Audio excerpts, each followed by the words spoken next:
अपनी उत्पत्ति के तीसरे समय में सर्व जघन्य अवगाहना वाला बन जाता है। पहले क्या होता है, रेक्टेंगुलर होता है। रेक्टेंगुलर का मतलब लंबाई और चौड़ाई वाला, बल्कि ये कह लो कि वो है तो क्यूब शेप्ड, लेकिन इस प्रकार से उसके ये 3 डायमेंशनल, थोड़ा लंबाई भी रहेगी और फिर चौड़ाई अलग रहेगी। उसके बाद क्या होता है कि वो ऐसे होता है, थोड़ा सा संकुचित होता है, तो फिर एक चौरस डब्बे जैसा उसका आकार हो जाता है। और उसके बाद जो उसके कोने होते हैं वो और उसमें अंदर समाहित हो जाते हैं, तो एक ऐसा स्फीयर बन जाता है। तो सबसे कम क्षेत्र किसका है, पहले वाले का कि दूसरे का कि तीसरे का? तीसरे का। तो उत्पत्ति के तीसरे समय में निगोदिया जीव की जो अवगाहना होती है वो संसार के समस्त जीवों से अल्प होती है। लब्धि अपर्याप्तक सूक्ष्म निगोदिया जीव की बात है। सब सर्वजघन्य अवगाहना। और ज्ञान की अपेक्षा विचार करें तो सर्वजघन्य ज्ञान वो प्रथम समय में होता है। तीसरे समय में ज्ञान में थोड़ी सी वृद्धि हो जाती है, लेकिन प्रथम समय में ज्ञान जो होता है सर्वजघन्य होता है। उसका नाम है पर्याय। पर्याय ज्ञान, श्रुत ज्ञान का सबसे छोटा भेद। फिर मति ज्ञान तो जितना है सो है, एक इंद्रिय है उनकी, लेकिन पर्याप्त तक न होने के कारण फिर कितना जानेंगे ये अपन नहीं कह सकते, लेकिन है मति ज्ञान श्रुत ज्ञान दोनों का उल्लेख है। तो इतना जो सबसे छोटा निगोदिया जीव है वो भी आकाश के असंख्यात प्रदेशों में ही पाया जाता है। असंख्यात प्रदेशों से कम स्थान पर जीव नहीं रहते हैं। अब शंका आपको समझ में आना चाहिए। शंका, समाधान तो बात की बात है। शंका क्या थी कि लोक एक है और लोक के अंदर रहने वाले पृथ्वी, जल, अग्नि और वायु, ये 4 प्रकार के जो जीव हैं, कायिक माने जिन्होंने काया बनाया है, पृथ्वी को, अग्नि को, जल को, वायु को, ये 4 प्रकार के जीव स्थावर असंख्यात लोक प्रमाण है। मतलब लोक का जितना स्थान है उससे असंख्यात गुणे उनकी गिनती है यहाँ पर। तो सवाल ये उठेगा कि एक जीव जब असंख्यात प्रदेश में रहता है तो फिर सारे लोक में ही एक हिसाब से रह पाएंगे, लेकिन उससे असंख्यात गुणे जीव कैसे रह सकते हैं? तो उसका उत्तर ये है, अवगाहना वशात, अवगाहन शक्ति वशात। क्या कि सूक्ष्म पर्याय में जो जीव रहते हैं, सूक्ष्म नाम कर्म के उदय वाले जितने जीव हैं वो एक दूसरे से टकराते नहीं हैं। एक स्थान में अनेक समा जाते हैं, बहुत सारे। वनस्पतियों की निगोद की बात नहीं कर रहे हैं, ये 4 अन्य जो स्थावर है उनकी चर्चा है। तो एक स्थान पर बहुत सारे आ जाएंगे। तो जैसे एक कमरे में आप एक लाइट जलाओ तो उसका प्रकाश फैल जाता है, 2 जलाओ तो 2 का, 3 जलाओ तो 3 का, 4, 6, 8, 10, 15, 20 जितने लगा सकते हैं आप बल्ब उतने लगा दो। तो जैसे एक कमरे में सबका प्रकाश समा जाता है, उसी प्रकार एक क्षेत्र में ऐसे बहुत सारे जीव समा जाते हैं, जितने भी सूक्ष्म नाम कर्म के उदय वाले होंगे वो। तो इस अपेक्षा से पूरे लोक में असंख्यात लोक प्रमाण वो 4 स्थावर जीव हो सकते हैं, उसमें कहीं आपत्ति नहीं है। वो तो कह रही है।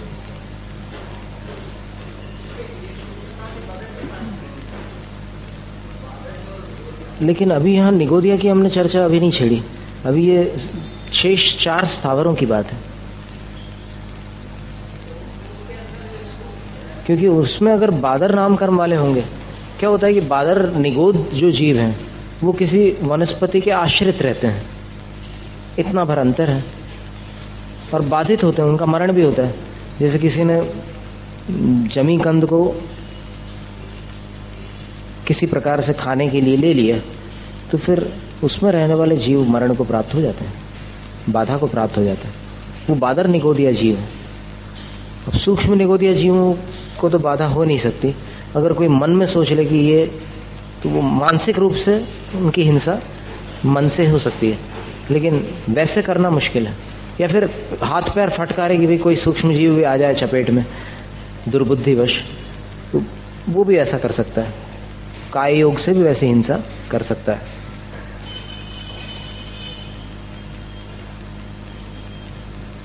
वनस्पति काय का अनंता, वनस्पति कायिक जीव जो होते हैं वो अनंत होते हैं।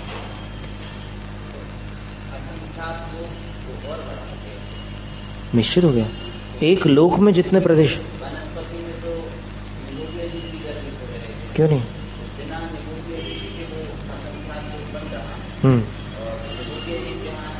वो अनंत हो गया, अनंत हो गया। क्योंकि निगोद की गिनती दी है, अथि अनंता जीवा जेहिण पत्तो तस्साण परिणामो भाव कलंक सुपवा निगोद वासम न मुंचित। निगोद वास में कितने जीव हैं? अथि अनंता जीवा, अनंत जीव हैं।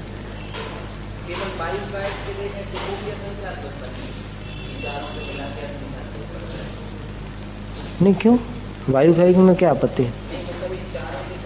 असंख्यात लोग असंख्यात प्रकार के हैं, तो फिर ये सारे के सारे भी असंख्यात हो तो भी असंख्यात लोग ही कहेंगे। तो ठीक है ना, तो अभी भी हैं वनस्पति कायिक, अभी भी ज्यादा है सबसे।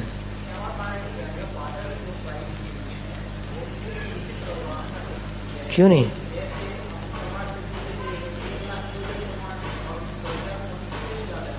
नहीं तो निगोद शरीर कितने हैं लोक में, इस पर अपन विचार करें तो निगोद शरीर अनंत नहीं है? है अनंत?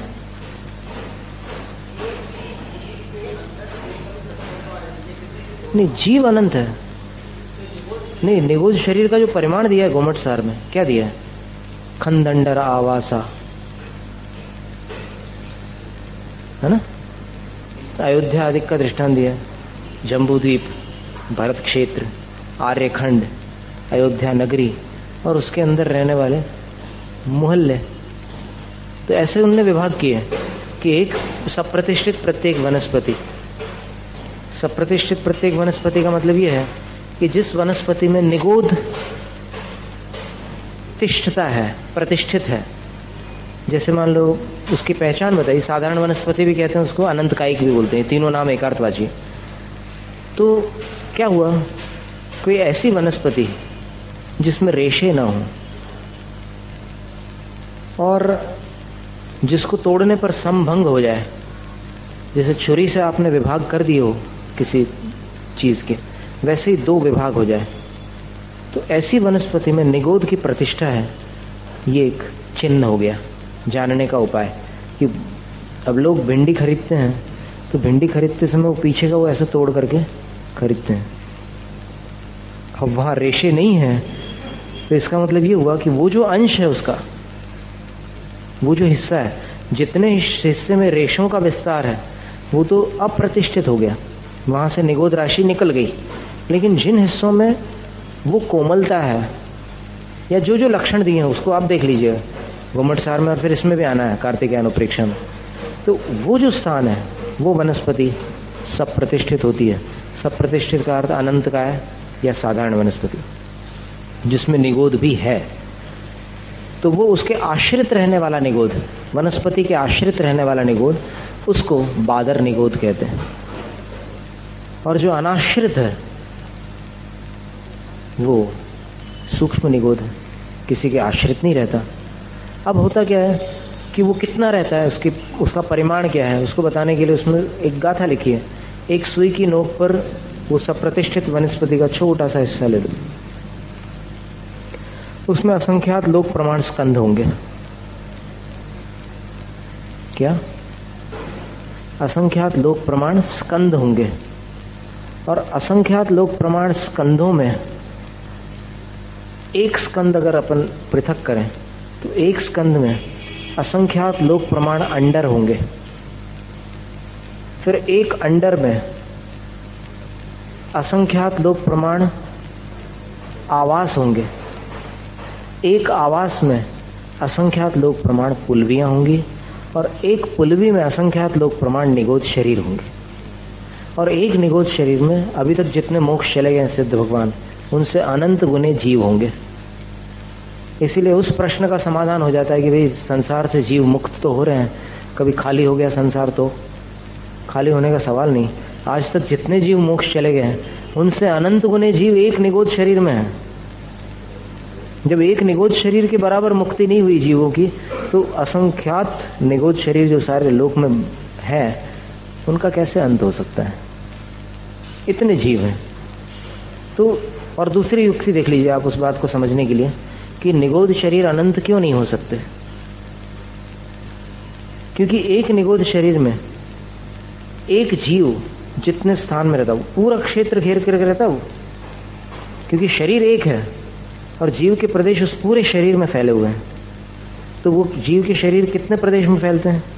आकाश के असंख्यात प्रदेश में। और फिर उसी स्थान पर निगोद शरीर का मतलब ये है, नियताम गाम ददाते अनंतानंत जीवानाम इति निगोदम। उसकी व्युत्पत्ति दी है कि नियम से जो गाम यानी भूमि स्थान अनंत जीवों को एक साथ प्रदान करता है, उसका नाम है निगोद। तो एक निगोद शरीर में एक जीव नहीं रहेगा, अनंत जीव रहेंगे। वो श्वास लेगा तो सारे सांस लेंगे, वो जन्मेगा तो सारे जन्मेंगे, वो मरेगा तो सारे मरेंगे, एक श्वास में 8-10 बार। वो निगोद की बात है। तो इसलिए निगोद शरीर सारे लोक में असंख्यात ही होते हैं। इसमें अभी और कोई शंका रहेगी? कर्माश्रव अलग हो सकते हैं, नियम नहीं है। बहुत जो अनादि निगोद नित्य निगोद वाले हैं, बिल्कुल वो तो उसमें एक दृष्टांत देते, भड़ भूजेगा। चने को जो भूंजता है ना, एक उसमें पट पट पट ऐसी आवाज आती है और कुछ उचट करके बाहर आ जाते हैं, बाकी सब तो उसमें भट्टी में सिक जाते हैं। बस इसी प्रकार 608 जीव वहां से बाहर निकलते हैं निगोद से 6 महीने 8 समय में। ये संख्या 3 जगह आती है। 6 महीने 8 समय में 608 जीव निगोद से बाहर आते हैं, 608 जीव मोक्ष जाते हैं और 608 जीव क्षायिक सम्यक दर्शन प्राप्त करते हैं। तत्वार्थ वार्तिक में दिया हुआ है, राजवार्तिक। तो वनस्पति का एक अनंतानंत होते हैं। त्रस कायिक संख्या पंचेंद्रियवत। त्रस कायिक जीवों की संख्या पंचेंद्रियों के समान ही है, समझ लो। क्योंकि जो विकलत्रय वाली संख्या है वो कोई बहुत भारी संख्या नहीं है। असंख्यात तो है ही वो, लेकिन बहुत बड़ा असंख्यात नहीं है। अब इसके बाद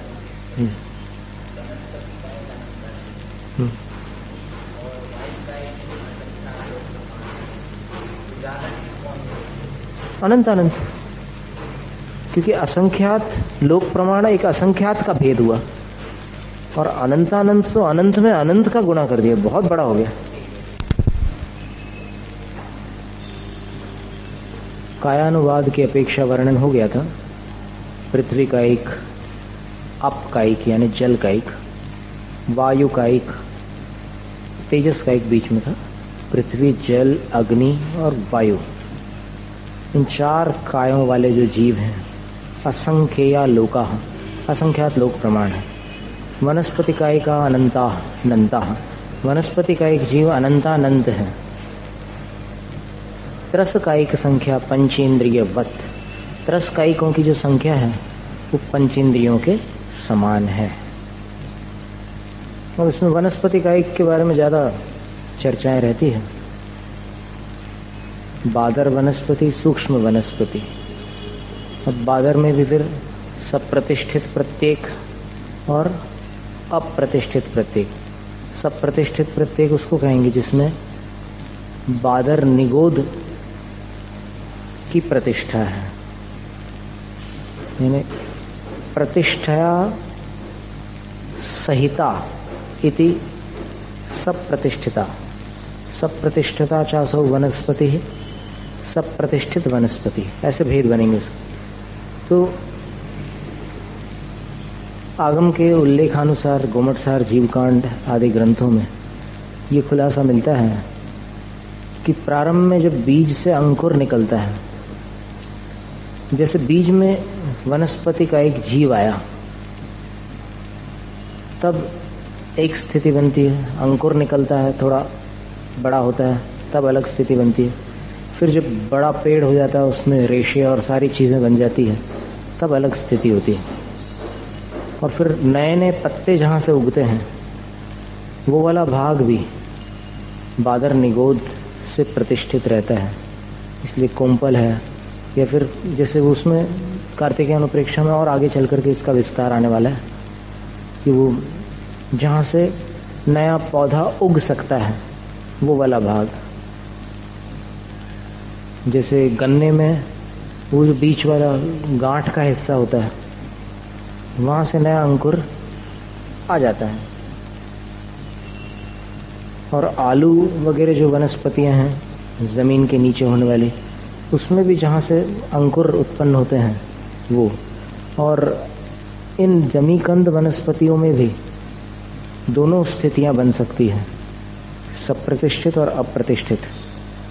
पर चूँकि विशेष आरंभ द्वारा ही उनकी उपलब्धि होती है, इसलिए कुछ अपवादों को छोड़कर बाकी निषेध है उसका।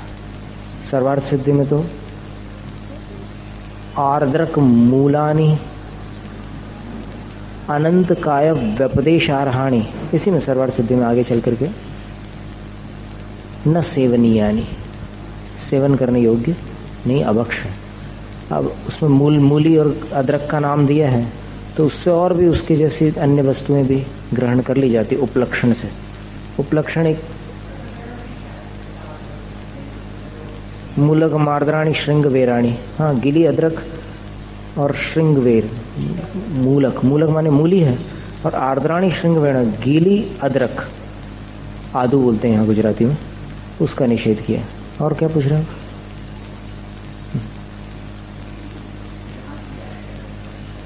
वो निकाल लेते हैं लोग विधान, पर अभी हम लोगों ने स्वाध्याय किया था तो उसमें बहुत सुंदर उसका अर्थ निकला था। मूल फल शाख शाखा करीर कंद प्रसून बीजानी नामानि योत्ति सोयम सचित्त विरतो दया मूर्ति। जो मूल को, फल को, शाख को, शाखा को, करीर यानी कोई वनस्पति का कोई हिस्सा है, फिर कंद और प्रसून यानी पुष्प और बीजों को कच्चा नहीं खाता, वो पांचवी प्रतिमा का धारी है। अब इसमें फिर प्रश्न ये उठता है कि फिर पकाकर खा सकता है? पकाकर खा लेगा, फिर कंद मूल आदि सब खा सकता है, क्योंकि इसमें लिखा है कि कच्चा नहीं खाता। वो दया मूर्ति सचित्त विरत नाम का पंचम प्रतिमाधारी है। लेकिन जिसका निषेध 12 व्रतों में हो चुका है, उसका विधान पांचवी प्रतिमा में कहाँ से होगा, ये सोचने की बात है। और उसमें जो नाम दिए हैं, जिन वस्तुओं के नाम दिए हैं, वो औषध रूप से और कदाचित पथ्य रूप से अगर ग्रहण करता है तो अपवाद स्थिति में उसका निषेध नहीं है। कच्ची अवस्था में वहाँ वो फिर भी नहीं ले सकता उन चीज़ों को। औषध रूप में कौन से कंद मूल आएंगे? हल्दी है, सूंठ बोलते हैं गुजराती में। ऐसी कुछ चीज़ें नहीं। अब देखो अर्थ निकालना है ना, तो अगर अपन आचार्यों से विपरीत अर्थ निकालेंगे तो फिर पूरी प्ररूपणा उलट पुलट हो जाएगी और आगम विरुद्ध हो जाएगी। और फिर एक बात आती है, सचित और अचित किसको माने? तो सचित चित्तेन सह वर्तते तत् सचित्तम, जो जीव सहित वर्तमान है उस वनस्पति को सचित्त वनस्पति कहते हैं। और तद्रहितम अचित्तम, उससे रहित जो है वस्तु वो अचित्त है। अचित्त कह लो, प्रासुक कह लो, एक बात है। और सचित्त कह लो, अप्रासुक कह लो, अथवा हरित कह लो। वनस्पति के बारे में बता रहे हैं तो वो सब एकार्थवाची है। हरित का मतलब हरा रंग हो वो हरित वनस्पति, ऐसा नहीं है। अभी सूखे चने भी हरे आने लग गए आजकल, वो बात नहीं है। मटर सुखा लो तो भी हरा तो रहता ही है, वो बात नहीं है। यहाँ हरित का मतलब सचित्त से ही अपेक्षित है, विवक्षित है। तो फिर प्रासुक किसको माना जाए, ये शंका आती है। तो इसमें 2 प्रकार की चर्चाएं चलती है कि जो पेड़ से अलग हो चुका सो प्रासुक। अब अलग कैसे हुआ, करने पर हुआ या प्रकृति से हुआ, ये दोनों भंग बनाने पड़ेंगे। तो श्रावकाचार संग्रह में एक स्थान पर ऐसा उल्लेख है कि कि कुछ वनस्पति के हिस्से ऐसे होते हैं जो काल पक्व होकर प्रासुक हो जाते हैं, और बाकी ऐसे होते हैं जो अग्निपक्व होने पर प्रासुक होते हैं। ये दो भेद बहुत आवश्यक है समझना, नहीं तो फिर अगर एक को आप पकड़ करके रखेंगे तो फिर काफ़ी विवाद होगा। आप कुछ लोगों को देख करके सोचेंगे कि ये तो जानते ही नहीं जैन धर्म, और कुछ आपको लगेगा कि मैं सब कुछ जानता हूँ। ये भी बात हो सकती है, क्योंकि सामने वाले को अज्ञानी देखकर मैं ज्ञानी हूँ ये बोध तो होता ही है, और उसके साथ अगर मान कषाय आ गई तो फिर मत भी आ सकता है कदाचित। तो दो प्रकार की जो पक्व, और फिर उसमें क्या 5 भेद बताया प्रासुक के, और 5 भेद यदि वो गाथाकार कौन है, किन्होंने वो गाथा दी है प्राकृत की, सुक्कम पक्कम तत्तम अम्बिल लवणी ही मिस्सियम दव्वम जनतेण जन छिलनम तम सव्वम फासुयम भणियम। ये जो 5 प्रकार के प्रासुकों के भेद बताए हैं, ये गाथा यदि किसी विद्वान की स्वकल्पित रचना होती, आगम से विरुद्ध रचना होती, तो इसका जैन शास्त्रों के बड़े बड़े दिगंबर आचार्य जो टीकाकार हैं वो उल्लेख नहीं करते। तथा चोक्तम कार्तिकेय अनुप्रेक्षा की टीका में दिया, और भी अन्य ग्रंथों में आप देखें तो इस गाथा का उल्लेख किया है प्रासुक के प्रकरण में। तो प्रासुक 5 प्रकार के हो गए। जो वनस्पति सूख चुकी है सो प्रासुक है, एक भेद। फिर दूसरा भेद, जो पक चुकी है वो प्रासुक है।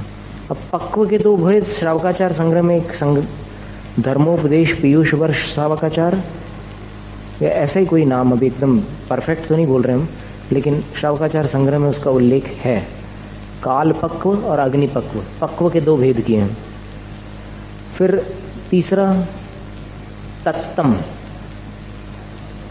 तपाया हुआ। अब तपाया हुआ का क्या मतलब है? जैसे भुट्टा है तो उसको कढ़ाई में डाल करके पकाया नहीं जाता, वैसे पका भी लेते हैं उसकी फिर दूसरी जो आइटम्स हैं वो तो अभी आजकल सब संजीव कपूर वगैरह से सब सीख गए हैं दुनिया के लोग और कई किताबें निकली है भोजन के ऊपर से। तो ऐसा है कि जो ऊपर सेका जाता है, जिसको चने भी हैं, हरे वाले जो चने आते हैं उनको अग्नि में सेक लिए जाते हैं, और इस प्रकार से और भी कोई वस्तु जिसको सिर्फ तपाने मात्र से सेवन करने योग्य बनाया जा सकता है, वो जो वस्तुएं हैं वो सब प्रासुक है। तो सूखा, पका हुआ और तपा हुआ। और तीसरा भेद अम्बिल लवणी ही मिस्सियम दव्वम, मतलब अम्बिल लवणी ही, आम्ल रस और लवण आदि से बहुवचन दिया है, इनसे मिश्रित कोई पदार्थ हो। जैसे उदाहरण के लिए किसी वस्तु को प्रासुक करने के लिए उसमें ऐसे मिर्च मसाले वगैरह बहुत सारी चीज़ें ऐसे डाल दी, अथवा जैसे पानी को ही प्रासुक करना है किसी को। अब यहाँ दव्वम शब्द दिया तो द्रव्य शब्द से वनस्पति भी आ जाती है, और फिर जो पृथ्वी का एक नमक है वो भी आ जाता है, और जल का एक जल है वो भी आ जाता है, क्योंकि प्रासुक सचित्त त्याग में सिर्फ सचित्त वनस्पतियों का त्याग नहीं है, सचित्त जल का भी त्याग होगा, और पृथ्वी का एक संबंधी जो सचित्त है, सेंधवा नमक बोलते हैं ना, उसका भी सचित्त अवस्था में त्याग होगा। तो उसको फिर क्या करेगा वो इन विधियों से प्रासुक करेगा। नमक को जब कुछ उसमें मिला लिया जाता है, अथवा पानी में यदि लवंग आदि डाल करके उसका थोड़ा सा स्वाद अथवा रंग परिवर्तित होता है, तब वो प्रासुक माना जाता है। गरम करने वाला एक प्रासुक विधि अलग है, गरम करके प्रासुक करने की, और ये भी विधि है प्रासुक करने की। और 5वां जो प्रासुक है जंतेण या जम छिन्नम, जो यंत्रों के द्वारा छिन्न है, छिन्न अर्थात कटा हुआ।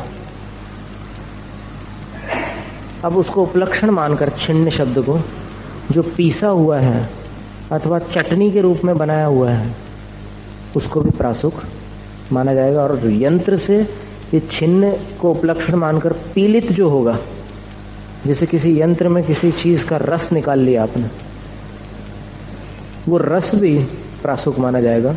रस को गर्म करने की कोई आवश्यकता नहीं यदि यंत्र से निकाला हो तो। और फिर यंत्र को अगर उपलक्षण मानो तो फिर मौसम्बी, अनार आदि का यदि यंत्र में जिस प्रकार ये रस निकलता है उसी प्रकार अगर आप कपड़े आदि से भी निचोड़ करके रस निकालते हैं, ये सारी चीज़ें क्या है कि एक चीज़ बोलने पर उसी को शब्द से नहीं पकड़ना चाहिए, उसके भाव को लेकर के और भी जो उस प्रकार की प्रक्रियाएं हैं उनको भी ग्रहण कर लेना पड़ता है। अब इसमें एक शंका आती है कि जब वनस्पति की अवगाहना अंगुल के असंख्यात विभाग प्रमाण है, तो फिर कोई पेड़ से टूटी हुई वस्तु बिना अग्नि पक्व किए सेवन करने योग्य कैसे हो सकती है? गर्म खौलता हुआ पानी लेकर के प्रासुप करो या फिर किसी भी तरीके से करो, या तो आग में पका लो उसको, तवे वगैरह में कहीं भी। तो इसका उत्तर यह है कि वनस्पति की जगन्य अवगाहना, अवगाहना का मतलब आकार प्रकार, वनस्पति की जगन्य अवगाहना अंगुल के असंख्यात विभाग है। मध्यम अवगाहना के असंख्यात भेद हैं और उत्कृष्ट अवगाहना का भेद जो है वो स्वयंभू रमण द्वीप में जो स्वयंप्रभ नगेंद्र के ऊपर, पहाड़ के ऊपर एक सरोवर है, उस सरोवर में उगने वाला कमल है। उस कमल की अवगाहना, वनस्पति की उत्कृष्ट अवगाहना 1000 योजन है। यदि सारी वनस्पतियों को अपन अंगुल का असंख्यातवा भाग मान ले तो फिर वो 1000 योजन वाले कमल का उल्लेख शास्त्रों में व्यर्थ ठहरेगा। इसी प्रकार मध्यम अवगाहना के जो असंख्यात भेद बताए हैं शास्त्रों में, इसका मतलब ये हुआ कि जो पेड़ पौधे हैं, अप्रतिष्ठित जो वनस्पति है, अप्रतिष्ठित वनस्पति का मतलब ये है कि उसमें निगोद नहीं है, अकेला वो एक वनस्पति का एक जीव है। आ रहा समझ में? अब एक वनस्पति का एक जीव है, उस पेड़ में से कोई फल अगर तोड़ लिया जाए तो वो सचित है कि अचित है? उसमें से कोई पत्ता तोड़ा जाए तो वो सचित है कि अचित है? एकदम जल्दी से अपन इसमें निर्णय ना करके थोड़ा शास्त्रों में ही देख लें। इसी में देख लें, सर्वार्थ सिद्धि ग्रंथ के 7वें अध्याय में, जहाँ भोगोपभोग परिमाण के अतिचार बताए हैं, अथवा अतिथि संविभाग व्रत के अतिचार बताए हैं। क्या बताएं अतिचार? सचित निक्षेपापिधान पर व्यपदेश मात्सर्य कालाते क्रमाः। अब सचित निक्षेप क्या चीज़ है? खोल लो, चलो उस पेज को ही खोल लो, एकदम साक्षात आचार्य महाराज की वाणी मिल जाए तो आज इस बात का समाधान अच्छे से हो सकता है। नहीं तो मन में वो चीज़ खटकते रहती। जब तक शंका का समाधान न हो, वो शंका दिमाग खराब करती है। एक बार आचार्य श्री सर्वार्थ सिद्धि पढ़ा रहे थे तो उनने बोला था कि शंका पूछने में ज़्यादा उतावली नहीं करना चाहिए, जब प्रसंग आए तभी पूछना चाहिए। अब दूसरे अध्याय में हमारे दिमाग में पता नहीं कहाँ से कोई शंका पैदा हो गई, अब प्रसंग आया ही नहीं। और प्रसंग आया तो बहुत अध्यायों के बाद आया, तब हमने पूछा और तब हमारी समझ में आया कि देखो, इतना धैर्य रखने से भी जो अंदर उत्कंठा रहती है उससे एक प्रकार से वो मतलब संतति रूप से स्वाध्याय बना रहता है। संत वो परिणाम तो है ना अपने को उसका समाधान पाने के, तो वो संतति रूप से स्वाध्याय बना रहता है। अब बहुत सारे लोगों की ये मान्यता है कि पत्ते को तोड़ लेने मात्र से वो पेड़ से पृथक हो गया। पेड़ अप्रतिष्ठित वनस्पति है और उससे पृथक हुआ जो पत्ता है वो अचित है।